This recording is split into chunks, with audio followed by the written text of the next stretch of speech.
ये किस पे एप्लीकेबल है स्टैंडर्ड और किस पे एप्लीकेबल नहीं है?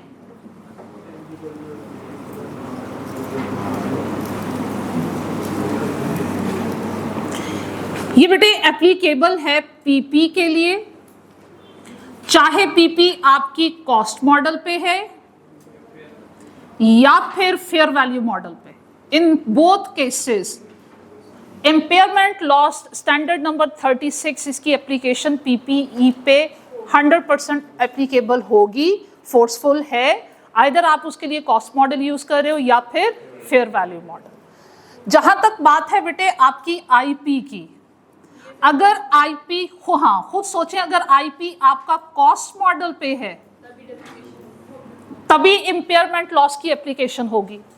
लेकिन अगर आपका आईपी फेयर वैल्यू मॉडल पे है तो इसकी एप्लीकेशन आपने नहीं करनी। दूसरी, इन्वेंट्री पे IS2 की एप्लीकेशन होती है, वहां उसका इम्पेयरमेंट लॉस रिकॉर्ड हो जाता है ऑटोमेटिकली जब इन्वेंट्री को आप एट लोअर ऑफ कॉस्ट और NRV रिकॉर्ड करते हो। तो इसलिए इन्वेंट्री के ऊपर भी जो आपका करंट एसेट है IS 36 की एप्लीकेशन नहीं होगी। Is it clear?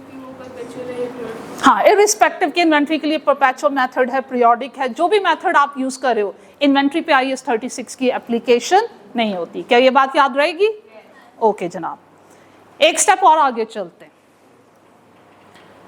यहां पे है हमेशा, जिस तरह उसने ये छोटी सी एग्जांपल्स में नेट फेयर वैल्यू भी दे दी, वैल्यू इन यूज भी दे दी, बुक वैल्यू भी दे दी, हमेशा वो इतना अच्छा नहीं होगा, बल्कि कभी भी इतना अच्छा नहीं होता। वो IS 36 की आपसे एप्लीकेशन करवाएगा, ना बुक वैल्यू देगा कैलकुलेट करके, ना नेट फेयर वैल्यू देगा। Silent please. जब वो इसकी एप्लीकेशन करवाएगा, ना आपको कैरिंग अमाउंट कैलकुलेट करके देगा, ना नेट फेयर वैल्यू आपको कैलकुलेट करके देगा, ना वैल्यू इन यूज या बाय यूजिंग आपको कैलकुलेट करके देगा। You have to calculate. Carrying amount कैसे कैलकुलेट करनी है? You know very well what to do. Cost minus accumulated depreciation, book value आ गई। किस टाइम की बुक वैल्यू?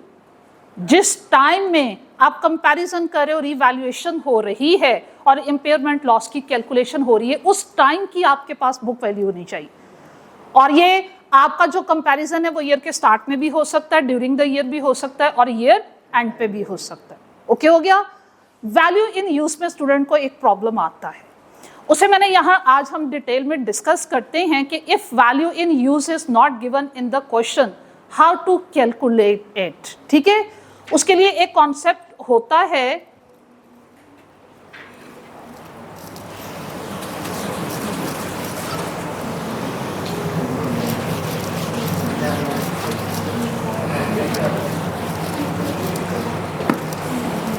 ये MFA का पार्ट है, लेकिन इसका इंट्रोडक्शन मुझे अभी आपको देना होगा। हम अभी पढ़ लेते हैं इसको यहाँ पे।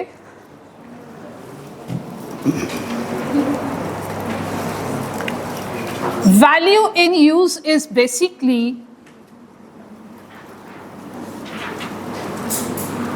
Present value of future cash flows benefit by using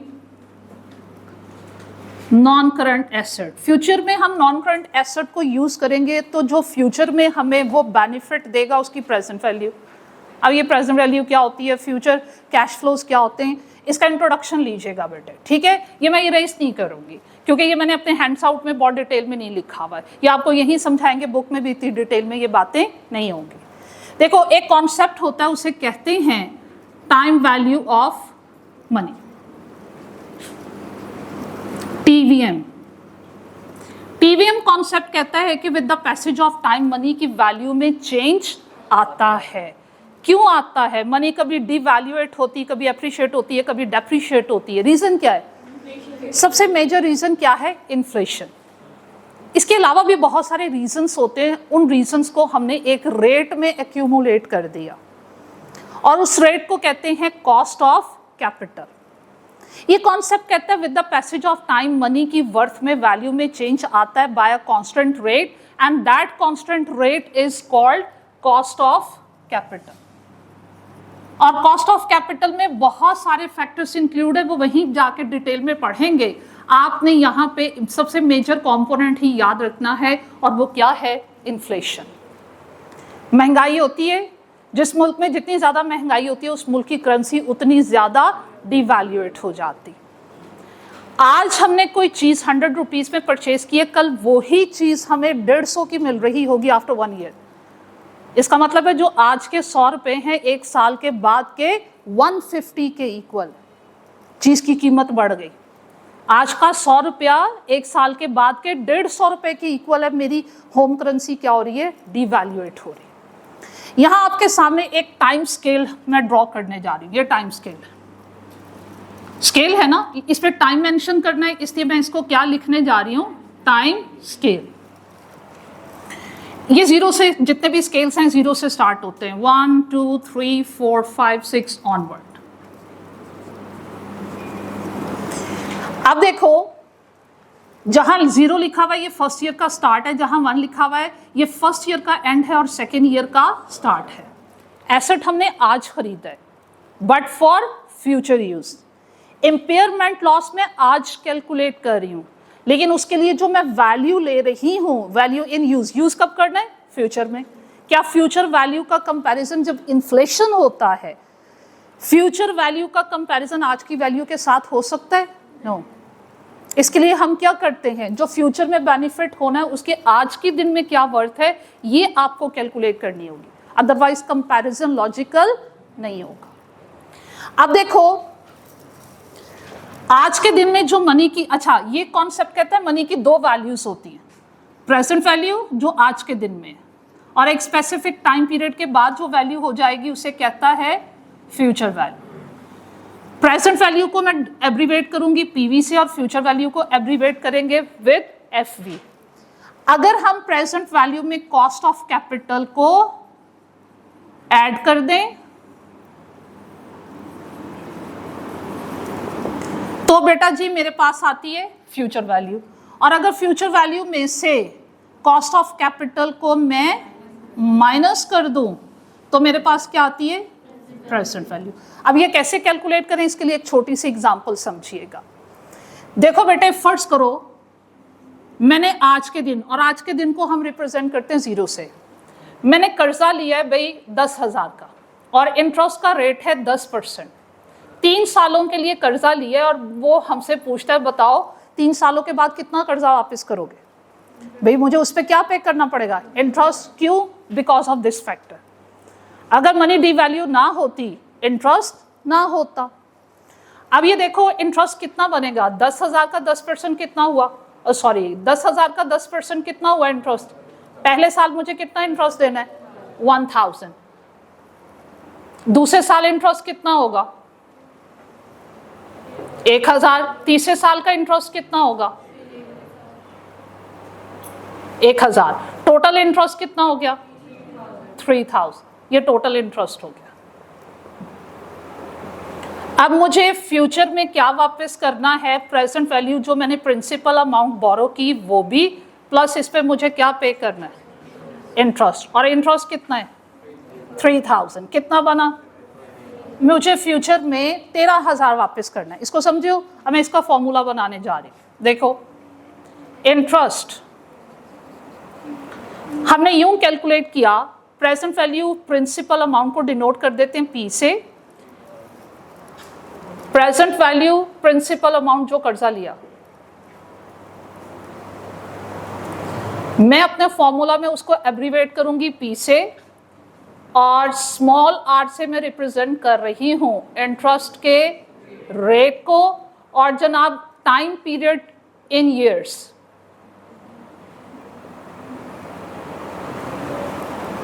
उसको मैं डिनोट करूंगी स्मॉल n से। अब ये देखो इसका फॉर्मूला क्या बना, मैंने क्या किया, प्रिंसिपल अमाउंट को किससे मल्टीप्लाई किया, r से, इंटरेस्ट के रेट से मल्टीप्लाई किया। 1 साल का इंटरेस्ट आया हर साल का इंटरेस्ट सेम है, बजाय हर साल इंटरेस्ट की कैलकुलेशन मैं अलग से करूं।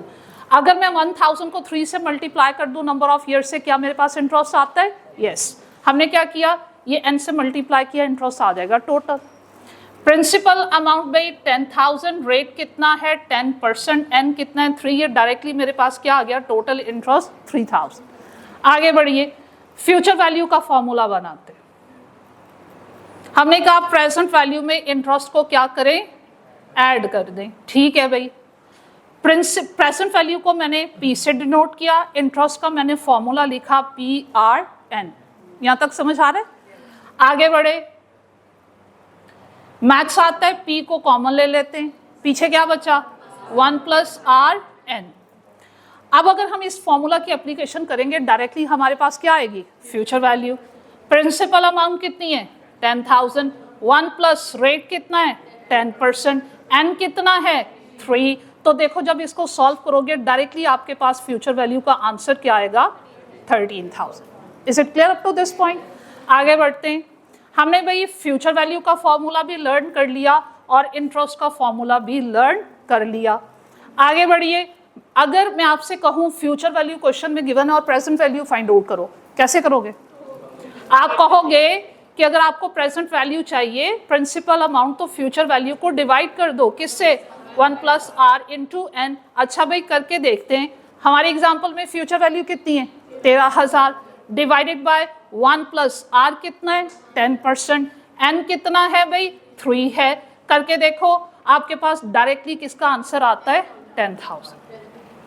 ठीक है, इसमें जो इंटरेस्ट है उसे कहते हैं सिंपल इंटरेस्ट, और ये कहीं यूज नहीं होता। ठीक है, लेकिन इसको समझना क्यों जरूरी है। ये आपके वैल्यू इन यूज में यूज नहीं होगा, ये फाइनेंशियल मैनेजमेंट में भी कहीं यूज नहीं होता, बैंकिंग इंडस्ट्री में भी कहीं यूज नहीं होता। ये हमारी अंडरस्टैंडिंग होती है जब कर्जा लेने जाते हैं। बैंक हमसे कभी भी सिंपल इंटरेस्ट चार्ज नहीं करता। बैंक जो हमसे इंटरेस्ट चार्ज करता है उसे कहते हैं,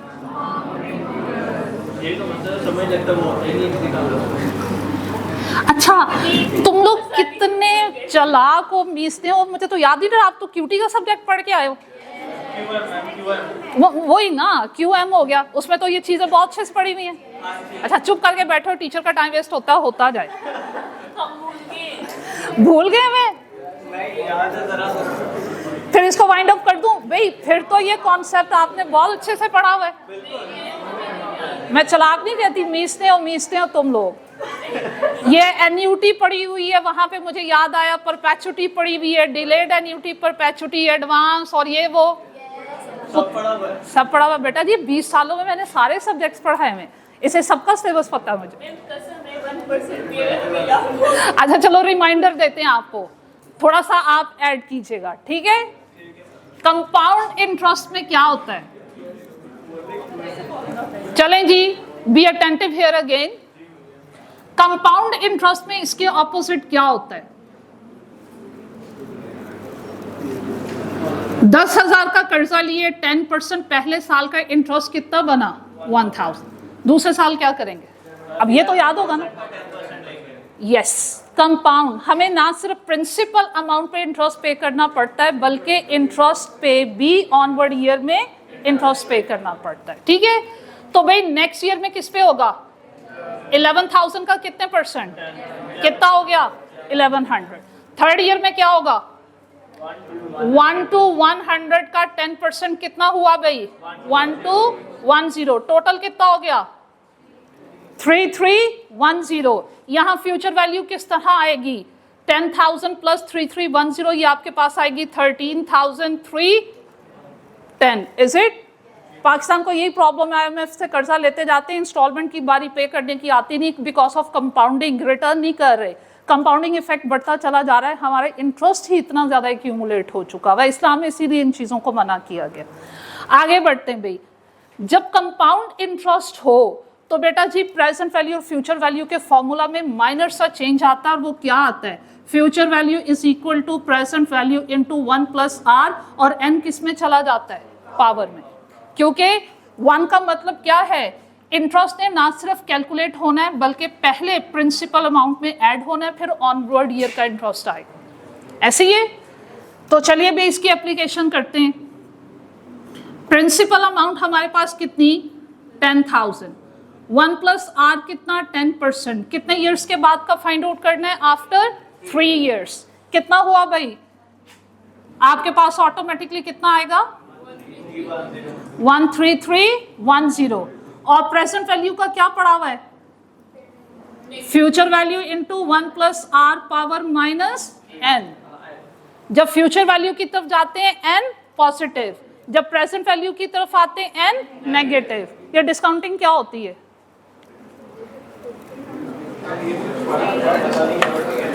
प्रेजेंट वैल्यू फाइंड आउट करने के प्रोसेस को कहते हैं discounting. Future value find out करने के प्रोसेस को कहते हैं कंपाउंडिंग। नहीं पढ़ा? अब आगे क्या फर्क है कॉस्ट ऑफ कैपिटल में, डिस्काउंट रेट में, कंपाउंड रेट में और कंपाउंड इंटरेस्ट में क्या फर्क है? स्पेलिंग का फर्क, बाकी सिर्फ स्पेलिंग का फर्क है, कोई फर्क नहीं है। कॉस्ट ऑफ कैपिटल के लिए ही ये ऑल्टरनेटिव टर्म्स यूज होती है। कॉस्ट ऑफ कैपिटल के लिए ही ये ऑल्टरनेटिव टर्म्स यूज होती हैं। जब डिस्काउंटिंग करनी है और प्रेजेंट वैल्यू फाइंड आउट करनी है, उस सिचुएशन में हम कॉस्ट ऑफ कैपिटल को कह देते हैं डिस्काउंट रेट। होता वो कॉस्ट ऑफ कैपिटल ही है।